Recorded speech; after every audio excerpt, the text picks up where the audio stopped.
Yo, what's going on, y'all? It's your boy Dan Diddy, man. And what I wanted to do today, I wanted to kind of talk about Eminem's first three albums, like kind of give some rose to his first three projects, that being the Slim Shady EP, the Slim Shady LP, the Marshall Mathers LP, and the Eminem Show.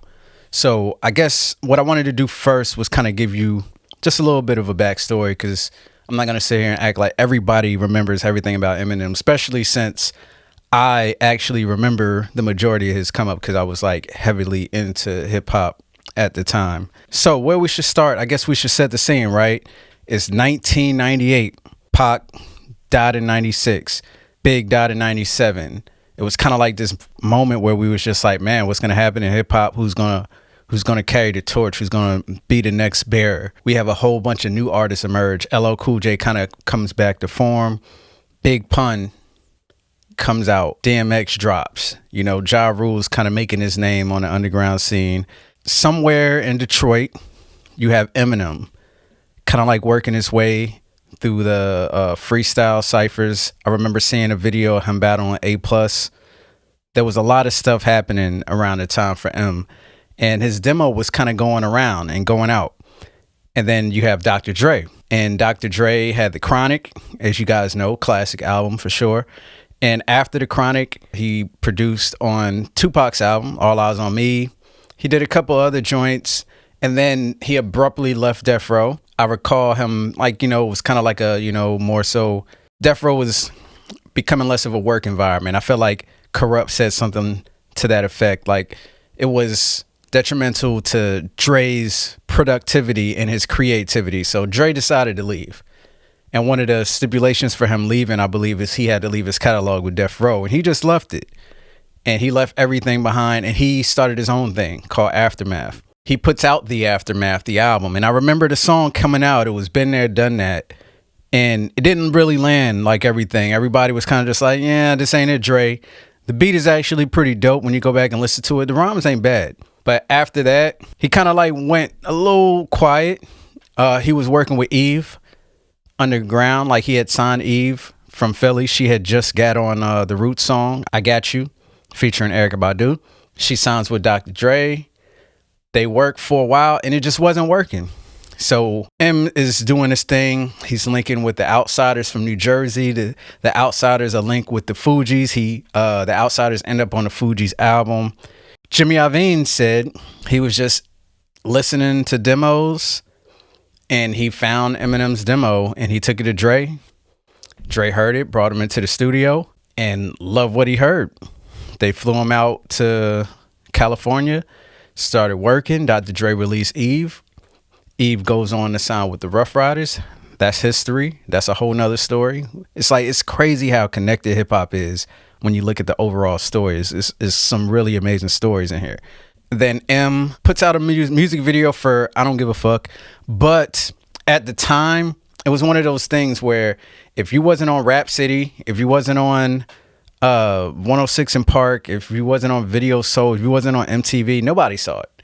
There was no YouTube the way we consume media now. It was kind of hard to get your stuff out there if it wasn't in the mainstream. He puts out My Name Is.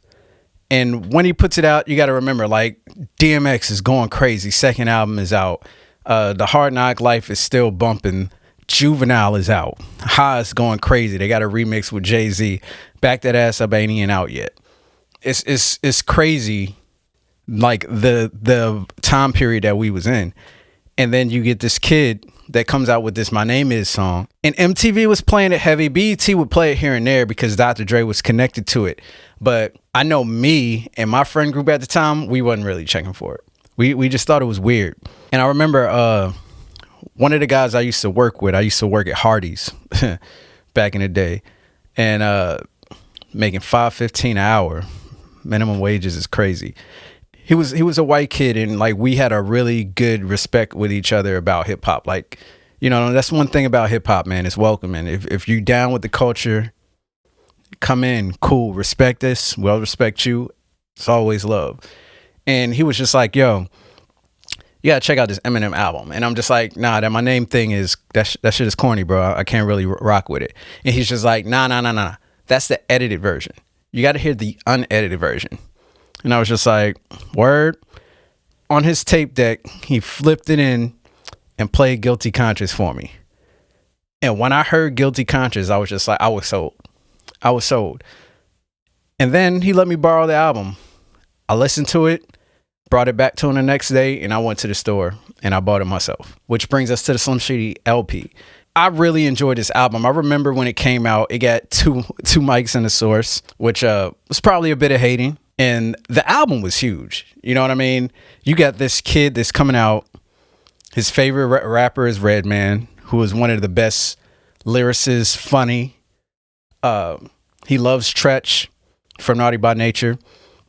Crazy technician, one of the best rappers when it comes to wordplay. And obviously, there's chips and blocks from everything, because that's the one thing about hip hop. It kind of built on each other. But he sounds like nobody. Because at this point in hip hop, you can't copy anybody. If you copy anybody, it's pretty much over for you. The Slim Shady LP comes out, it goes crazy. Guilty Conscience is going crazy. And one of the things that really helped him out are the songs Dr. Dre did. And Dr. Dre only did My Name Is, Role Model, and Guilty Conscience. Those are the only songs that Dr. Dre did. The rest were done by the Bass Brothers and Eminem himself. These songs actually the ones that people kind of gravitated to, and then they kind of came to love Eminem for his other records as well. And on top of that, after his first album came out, he was on everybody's album. He did songs with Missy. He's on Busta Rhymes with Missy. He was on the Funkmaster Flex joint on If I Get Locked Up Tonight. Crazy record if you never heard it before. He was on the Lyricist Lounge album. He Get You Mad. He's on a song called Get You Mad. He's on the Mad Rappers album.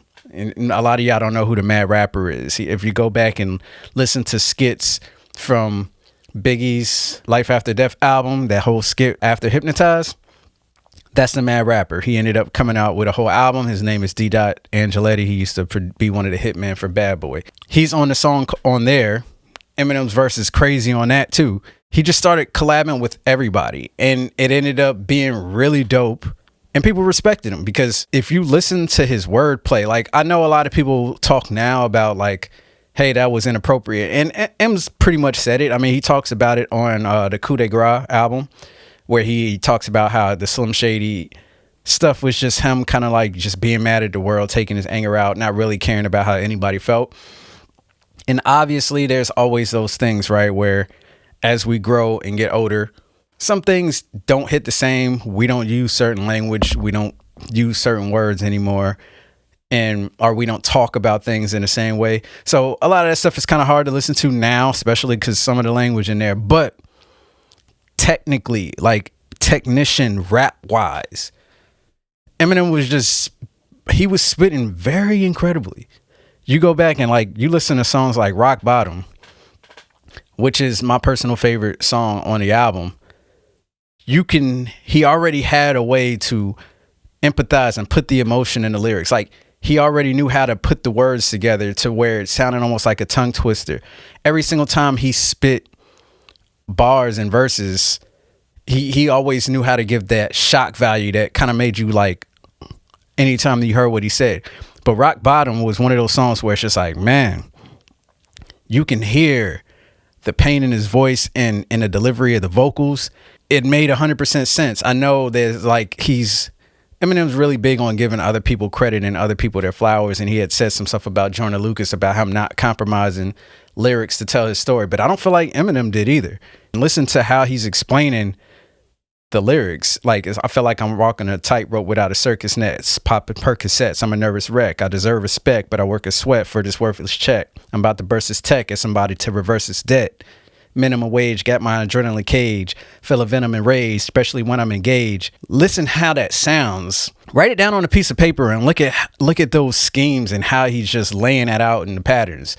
And it's just ridiculous. A lot of people at that time, like the people that were doing it at that moment where they were being that technical with it, we're talking about cannabis. We're talking about Big Pun. We're talking about Jay-Z in a sense. Like he wasn't doing it on every song, but there were a whole bunch, like Pharoah Monch was one of those that a lot of people don't really talk about, that was like really technical with his delivery and stuff like that. You listen to songs like Role Model, the shock value in the lyrics and the wordplay is absolutely nuts. In our culture, we kind of have this thing, like especially when I was growing up, where a lot of things that people say and joke about is 100% inappropriate.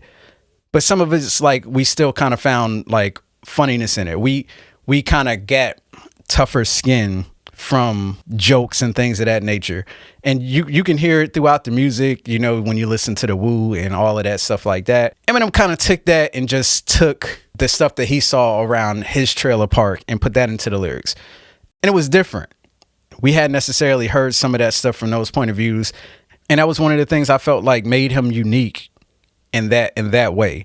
You go back and listen to a song such as the World Turns. For one, I don't take it serious. Like, I've never been one of those people that take the lyrics serious. I feel like my dad did a good job with that when we were kids. He would always emphasize to us when we would watch wrestling, because we would talk to him as if the things that were happening in the match was real. And he would always just be like, it's not real. It's scripted. Like, don't take this stuff serious. And I always took that with everything. I took that when I would listen to Bone Thugs. It didn't entice me to smoke. I didn't smoke at all. I listen to Bone Thugs all the time. I listen to M, and he's talking about all this crazy stuff. And I never really thought he would do it. I never really thought that he was being serious. I just thought he was kind of using it as like a comedy scheme. So for me and some of the people that I hung out with in my friend group, we just thought it was fun. You know what I mean? Like, funny. Some of the stuff he said, yeah, it was like sick jokes and stuff like that, but it wasn't really to be taken serious. So when you're listening to As the World Turns, he's telling this crazy bonkers story, but he's still keeping dope rhyme schemes and patterns in there, which I always thought was dope. And he's even like throwing little jabs. Like, in that song specifically, he points out that they got a 2 in the source on the album. But we also get songs like Bad Meets Evil, where he's showing, look, I got R.O.S.E the 5'9" on this record, which is the first time I heard for R.O.S.E the 5'9", by the way. And I'm hanging with him. Lyrically, we're going back and forth on these verses where we're saying crazy stuff going back and forth, and we're both sick with it. Looking back on the first album, I wouldn't necessarily say it's a classic. It definitely didn't deserve 2 mics.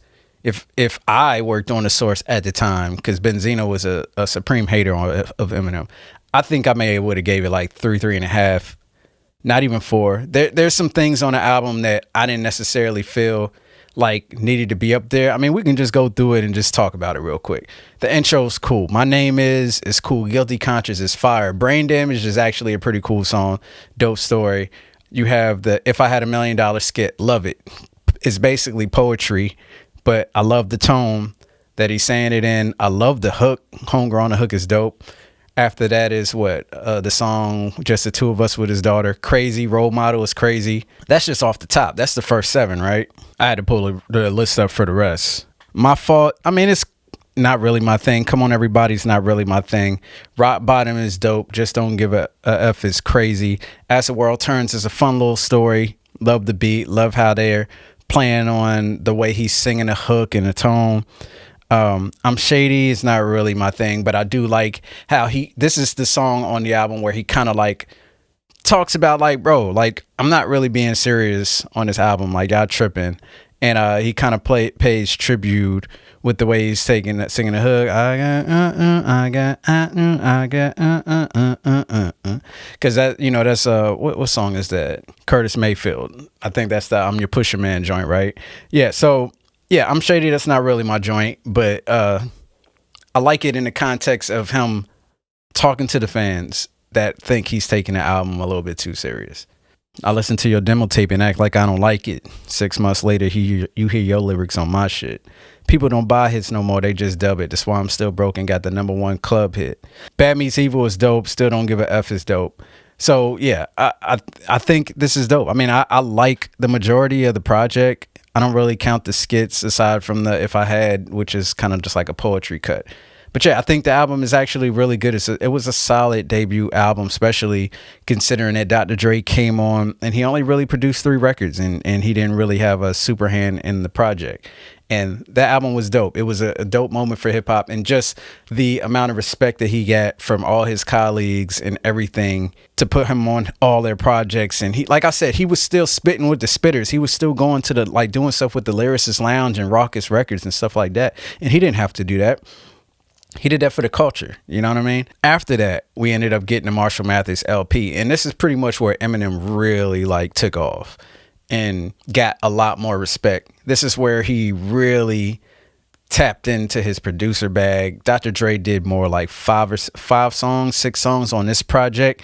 The big record off of this album ended up being Stan and The Way I Am. And those records were both huge, and Eminem produced both of them. Even besides that, the first joint off the album, Kill You, Dr. Dre produced this record. Eminem masterfully killed this beat, and they just put out a version of the album that was produced by somebody else, where they put it over, I want to say it was a Shook One's beat, it was a Mobb Deep beat. And I was just like, yo, this rhyme scheme and everything on this song is so hip hop. You could put it on another beat and it still sounds dope. And I really appreciate it now, especially with all of these rappers that can't even rap on beat. It's an awkward beat, but Dr. Dre and Mailman flipped it in such a way it just sounds so dope. It's minimalistic, like Dr. Dre tends to like it. The drums hit really hard. The lyrics are funny, quirky, crazy. It seemed like it was crazier than the previous album, which I'm pretty sure was one of the things they went for. The joint is like stupid. Like Eminem's going stupid on this joint. Stan is crazy. It coined a whole new term. The music video was crazy. He ended up doing it at one of the award shows with Elton John. This song was huge. Role Model. It felt, that's how a lot of artists felt about, like, you know, public access and stuff like that. You had Bitch Please Part 2, which was a huge record as well. And aside from that, I mean, those were, I believe that was it for commercial success. But even besides that, there's other songs on this record that aren't commercial records that are really good. Marshall Mathers is really dope. I really enjoy the beat. I like I said, I was never one of those guys that took things serious. When he's joking these boy and girl groups, it did not affect how I felt about the boy and girl groups. I will say I never thought Britney Spears could sing. Backstreet Boys, I only thought Brian could sing. NSYNC, I really only thought Justin could really sing and the other guys could really dance. 98 Degrees was pretty much trash aside from Nick Lachey. Christina Aguilera was really the only one that really could sing. Like, she could blow. So everybody else that he was joking, it felt like he was just making fun of them because they were also white. They were controlling the charts. Like, they had MTV on lock. If you know, MTV, Backstreet Boys would have everything shut down. NSYNC would have everything shut down. Britney Spears, Christina Aguilera, and kind of like put all of them on notice on these records. And he kind of made fun of them. And because most rappers kind of ignored them. They didn't even really pay any attention. But Eminem really took offense to a lot of it. And I don't feel like he was being dead serious about it. I know he had issues with Christina Aguilera for real, for one some of the things she said. Let's actually talk about the Marshall Mathers LP. So if I had to go ahead and re-review that, I wouldn't give it 5 mics. It's close though. It's probably Eminem's best or second best album in my personal opinion. I really like Relapse. I don't understand why. My bad, not Relapse. I really like The Recovery. The Recovery is absolutely ridiculous. He stepped his lyrical ability up to a whole new level on that. But I'm on the Marshall Mathers LP. Kill You is dope. Stan is dope. Who Knew? I actually really like this song. This kind of feels like a continuation to I'm Shady in a sense, where he kind of is like he said, you know what, if I'm just as effed up as you would have been. If you would have been in my shoes, who would have thought Slim Shady would be something that you would have bought and would have made you get a gun and shoot at a cop? I just said it. I ain't know if you do it or not. Like, I felt like he didn't realize he was going to be this popular. Kids were going to start like bleaching their hair blonde and like following him like Legion. And like he was a cult. And like through this record, it's like he's putting everybody on notice. I'm like, God, and saying they got the same moms and dads who got mad when they asked if they like violence. They told me that my tape told them to swear. What about the makeup you allow your 12-year-old daughter to wear? Like, basically, he was putting people on like, yo, where are the parents? why are y'all following me? Like, that's one of the other things that we never talk about in hip hop. Like, the hip hop music isn't made for kids.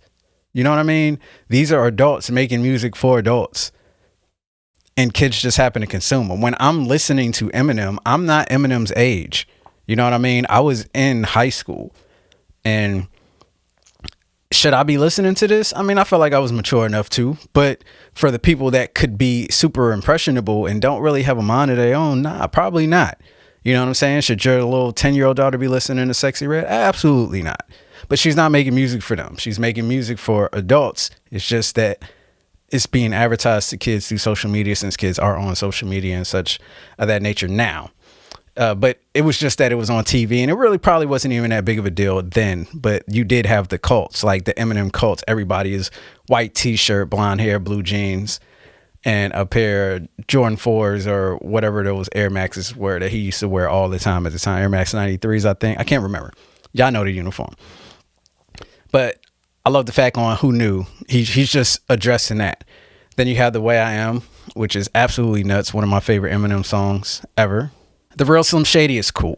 I like the record. It's just I heard it so many times when it came out. I just kind of burnt out of that song. Remember Me? I love the fact that he went and got RBX on his record. Like, a lot of y'all don't know, RBX is like a legend in the sense of like his inspiration for people at that time. And then he got Sticky Fingers, who is another person that's kind of like one of his counterparts that influenced him. That's similar along the lines of like Redman, but just way more edgier and angrier. Cause like Onyx was that like yelly, rowdy group in the 90s, like before M popped up. But Remember Me is a pretty dope record, and M showing how technical he is with the lyrics. I believe after that we have Marshall Mathers. Yes, we have Marshall Mathers. Now I'm Back. It's all right. Drug Ballad, not really my thing. Amityville featuring Bizarre. I mean, lyrically he's on his job, but it's not really for me. Bitch Please 2 is dope. Kim, it's pretty heavy, hard to listen to. I'd say that he does a really good job of telling a theatrical story. Lyric wise, making the story cohesive. It just sounds like a crazy lunatic guy doing this. I remember at the time people would ask him in interviews. I feel like Sway would be like, how does Kim feel about these records? And he'd be like, man, she listens to them and like, yeah, you're nuts. And they just had one of those relationships, you know. Under the Influence with D12, I love the beat. A lot of the verses on from D12 around that time, I wasn't really a super fan of them, but they sometimes you would have some really cool stuff from certain members at the time. They weren't really like one of those super tight groups. Eminem kind of like put them on his back. But I will say Denon Porter is an amazing producer. That's one thing that you cannot take away from D12. Criminal is crazy.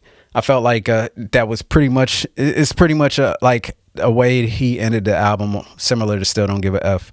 He wanted to kind of like end it on the same note. He kind of started the album the same, ended the album the same. It's a crazy story. He robs a bank. He has some really crazy lyrical wordplay in here that's super offensive. But man, at the time, it was just like, yo, this dude is nice with the lyrics. Like his wordplay and putting lyrics together and making funny punchlines, like extremely funny punchlines. So yeah, if I had to do this album, it'd probably get like 4.5 mics. I can't remember what it got in the source at that time. It might have been like 4, but yeah, like probably like 4.5. I felt like that might be in order. Maybe 4. It's around there. It's around there for sure. And after that, M kind of started doing other stuff. He branched out and did other stuff. I felt like the D12 album had came up before that. He's got some really dope verses on that. He kills Fred Durst on Girls. He has Devil's Night. He's on the hook. I don't even know if yeah, I feel like he might have the first verse on Devil's Night, which is pretty dope. Purple Pills, not really my thing, but I mean, it was kind of like an entertaining record, I guess you can say. M's on, I think, 2 more records on that D12 album. I can't remember the names of the songs right now. Obviously, I could look it up, but I didn't really want to go too much into the D12 album. I do want to point out that 8 Mile album, though, was crazy. This is around the time he helped put 50 on. He had, obviously, Lose Yourself is one of the greatest records ever. But I also want to point out that Rabbit Run is crazy. And then, man, what is the name of that song? Back to This 8 Mile Road. I feel like the song might just be called 8 Mile. Crazy on that. And then he's also on Love Me, featuring Obi Trice and 50 Cent. Shout out to him for putting on Obi Trice. Obi Trice is nice. There's a certain mystique when I speak that you notice is sort of unique, because you know it's me. My poetry's deep and I'm still matic. The way I floated this beat, you can't sit still. It's like trying to smoke crack and go to sleep. I'm strapped. Just knowing any minute I could snap. I'm the equivalent of what would happen if Bush rap. I bully these rappers so bad lyrically. I ain't even hungry, it ain't even funny, it ain't even money. You couldn't pay me enough for you to play me. It's cockamania, you just ain't zany enough. The rock was shady, my noodle was cockadoodle. My clock's cuckoo, I got screws loose. Yeah, the whole kit and caboodle, and it's just brutal. There's no rumor, I'm numero uno. Assume it, there's no humor in it, no more you know. M was just nice with his lyrics. He straight up smoked everybody when he would get on records at that point in time. He also helped with The Chronic 2001. He's on What's the Difference. I remember when I first heard that song, like the way M comes in, the energy that he came in, like it made the hair on my arm stand up. Like, Dre, I got something to say. I want to tell you this shit right now while this fucking weed is in me. And even Dre's like, yo, what the fuck? I don't know if I ever told you this, but I love you, dog. I got your motherfucking back. Just know the shit. Slim, I don't know if you've noticed it, but I had your back from day one. Let's blow this bitch. I mean it, dog. If you ever need somebody often, whose throat is it? Well, if you ever killed a Kim, I'll show you where the ocean is. That's cool, and I appreciate the offer. But if I really do decide to really murder my daughter's mama, I'm going to put her up in the front seat and put sunglasses on her and cruise around with her for 7 hours to California and have her waving at people. And drive her off at the corner of the police station and drive off honking a horn for him. Raw north, get your arm gnawed off, drop the sword off and beat you with the piece you was sawed off of. Like, bro, like it's straight up tongue twisters. You know what I mean? Like, I always loved that. Like, when Pun said that dead in the middle, the little Italy, little did we know that we riddled some middlemen who didn't do diddly. Like, that is the type of stuff that just would always like blow my mind. And M would just do that all the time. You also, besides What's the Difference, obviously you have forgot about Dre. He wrote the entire record. Most people don't even know, like on that record, M is actually talking about DMX on this record. I mean, it's pretty obvious to some people. Like one day I was walking by with a Walkman on till I caught a guy giving me an awkward eye. If y'all don't remember, DMX used to be always seen in Carl Kanai at the time. So he's like, you know, stringing them up in this parking lot with his Carl Kanais. I don't give a F if it's dark or not. DMX, Dark Man X. I'm harder than me trying to park a Dodge when I'm drunk as fuck right next to humongous trucks in a 2-car garage, hopping out with 2 broken legs, try to walk it off. F you 2, call the cops. I'ma kill you and them loud as motherfucking barking dogs. Like, people just went over people's heads. I'm glad him and X kind of squashed the beef before it got out of hand, but it was kind of just like words back and forth. It wasn't anything too serious. DMX did respond multiple times, but they ended up squashing it, and they actually did a song together on Cradle to the Grave soundtrack called Go to Sleep. Crazy record, by the way. Love that record. And yeah, man, M was just doing his thing. Obviously the stuff he did with 50, patiently waiting, like everybody loves M's verse. You take some Big and some Pac and you mix them up in a pot, sprinkle a little bit of Yellow Top. The fuck do you got? You got the realest and illest killers tied up in a knot. The juggernauts of this rap shit, like it or not. It's like fight for the top just to see who died for the spot. You put your life in this. Nothing's like surviving a shot. Y'all know what time it is. Soon as 50 signs on this dot. What you know about death threats? Cause I get a lot. Shady Records was 80 seconds away from the tower. Some cowards fuck with the wrong buildings. They meant to hit ours. Like, M is just sick with it. And the production that he provided on 50 Cent's debut album was actually really dope as well. So, but to get to his third album, the Eminem Show, this is kind of where Eminem kind of got a little bit more serious. I know him and Kim, I think they had broke up around the time. That's how you end up getting songs like I'm a Soldier and Say Goodbye to Hollywood. Bush was the president at the time, and he was pissing a lot of people off with the war in Iraq and stuff like that. Eminem addressed that. This was kind of like the first time he really took a political stance. Like, he joked about Bill Clinton and Monica Lewinsky all the time and stuff like that. I remember specifically, like, what Bad Meets Evil, the one man on the planet who drive off of the Grand Canyon, riding the Grand Dam and land in a handstand, and any man who touched the mic, any man who chooses the mic will get snatched out of their clothes so fast that look like the invisible man standing. I can't remember the next line, but I know he says, Bill Clinton hit this, you'll be better in hell, because any MC who chooses to go against me is getting taken advantage of, like Monica Lewinsky. Him and R.O.S.E go crazy on that Bad Meets Evil record. Took a stance against Bush. This album, I think Dr. Dre only produced a couple records. What You Say is What You Say. I Say What You Say, Say What You Say, where he's addressing Jermaine Dupri. He also did Business, which is one of my favorite songs on this album. Dr. Dre didn't really do a lot on this album, but this album actually did have some really good records. There's some records that go under the radar. If you ask me, you have Drip with Obi Trice. Like, that song is ridiculous. The way they're lyrically playing around with it, the way they're telling the story. Obi showed that he was more than nice. Business is a really fun record with him and Dre. He's kind of like rapping like the Batman and Superman duo that they kind of have been playing around with in the music videos. Without Me is a cool record, but aside from that, he starts the album out with White America, where he pretty much addresses the fact that he's probably selling so many records because he's white. Either way, people still respected him in the game. Record sales don't really matter to hip hop fans. It only matters to people that want to try to put somebody above somebody, but record sales doesn't tell you how nice you are. If that was the case, we'd be talking about MC Hammer as one of the greatest rappers of all time.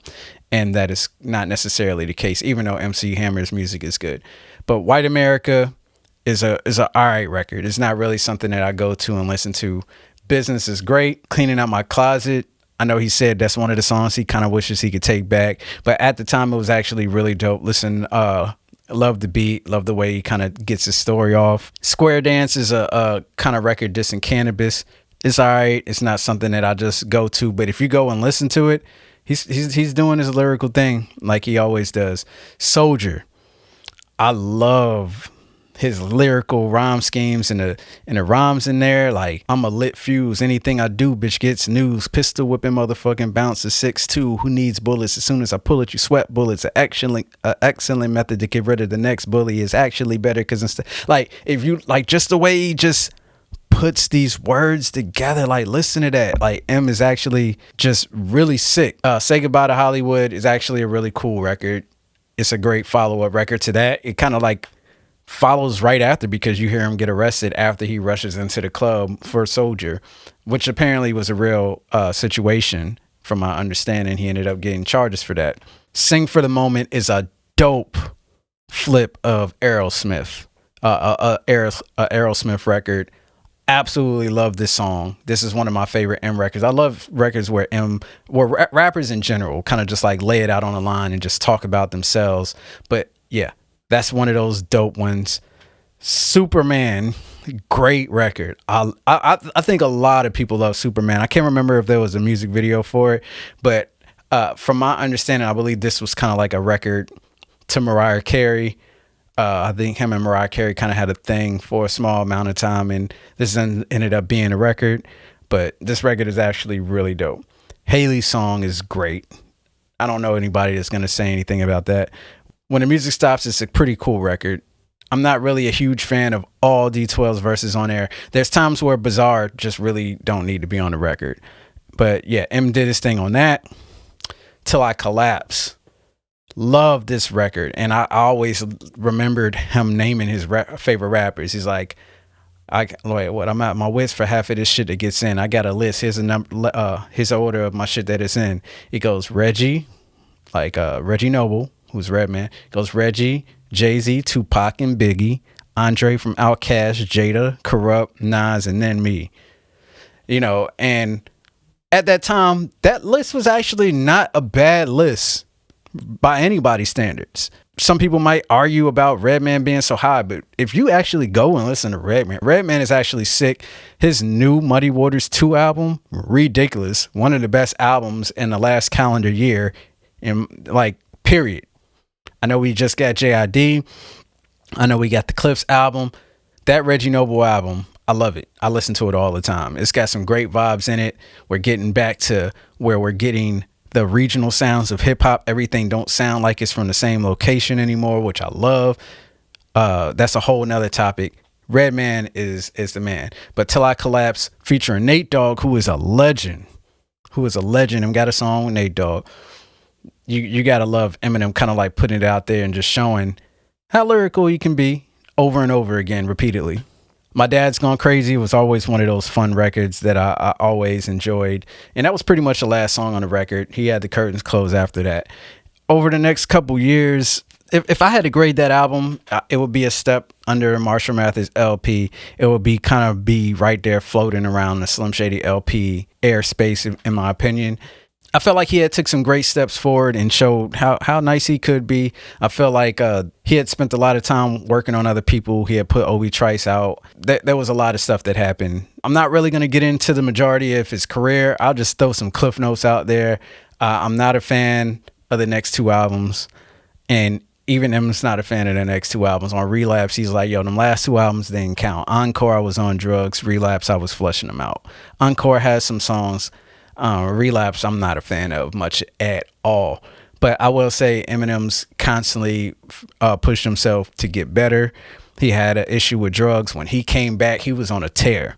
Like when he was doing the drugs and stuff like that, you can see he was off his game. He was doing the accents. But he made a triumphant return with the recovery. I know we're kind of in this time period where we're kind of looking back at things and kind of like repositioning things and the current state of mind and the way we look at things. Like people are being offended by Martin, like Ari Lennox, which is absolutely crazy. Martin was an amazing show, not offensive at all for Gina. I mean, not Gina, for Pam and Martin. Eminem is one of those people that is talked about as like, man, he said some messed up things, and he did. He said a lot of messed up things. Like our comedy said a lot of messed up things in the 90s, and now we have different way of thinking. You know what I mean? People are grown, people have lived, and we just don't talk like that anymore. But you can't not go back and listen to those projects and tell me that M ain't spitting, because he is. And Eminem is always going to be a spitter, and he's going to go down as one of the greatest of all time. His legacy is cemented. There's not too many people that will want smoke with him. Not too many people at all. There's only so many people that I feel like could even really hang with him in that sphere. And we talking about people like R.O.S.E, the 5'9". We talking about people like Lupe Fiasco. It's not too many people that want to smoke with him. Not really. He's really a dope battle rapper, and he can rhyme words and do schemes that you're not even gonna think of. You know, I didn't even get to the stuff like Rap God and stuff like that. But I'm gonna stop right there. I want to hear y'all guys' thoughts, man. What's your guys' favorite Eminem album? What's your favorite Eminem song? What's your thoughts on the first 3 albums? Slim Shady LP, Marshall Mathers LP, The Eminem Show, especially considering that we're in a kind of new age of thinking. Like, have you went back and listened to it? You got to think, like, the Slim Shady LP came out in 1998. Like, you know, we getting old. That album is almost 30 years old. So, yeah, it's crazy out here. Let me know how you guys felt about those projects, man. Go back and listen to them.